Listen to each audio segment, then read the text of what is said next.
Une certaine Dabia B, jeune femme algérienne, a avoué les faits devant les investigateurs, avant de se rétracter.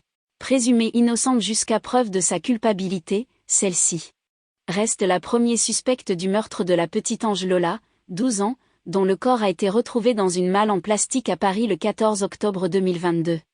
Selon les premiers éléments de l'enquête, la victime a été torturée à mort. L'identité de la suspecte est au cœur de l'attention des Français, notamment après que l'extrême droite a tenté de récupérer cette affaire, en raison de l'obligation de quitter le territoire français dont la suspecte fait l'objet. Une politisation de l'affaire Lola que refuse la famille de la jeune fille décédée. Au lendemain des obsèques de Lola Daviet, BFM TV dévoile de nouvelles informations sur l'identité de Dabia B et la manière dont les enquêteurs sont remontés jusqu'à elle. Ce seraient 2 secrétaires médicales d'un cabinet de médecins du nord de Paris qui ont permis d'identifier la principale suspecte du meurtre de Lola Daviet. Les 2 femmes ont reconnu la suspecte sur les images diffusées dans les médias.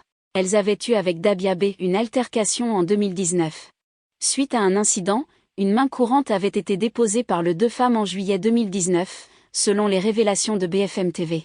L'altercation entre Dabia B et les 2 secrétaires serait intervenue après une consultation de santé de la suspecte. Cette dernière aurait refusé de payer les soins prodigués, au motif qu'elle ne les avait pas demandés. Le ton serait ensuite monté entre les 3 femmes, et Dabia B aurait asséné des coups à l'une des 2 secrétaires médicales. La victime, qui aurait rendu les coups reçus et pour cela perdu son emploi, a ensuite eu un arrêt de travail de plusieurs jours, en conséquence directe des blessures dues à l'altercation. Une séquence filmée par un patient du cabinet et que s'est procuré BFM TV. Vous ne savez pas de quoi je suis capable, aurait menacé Dabia B.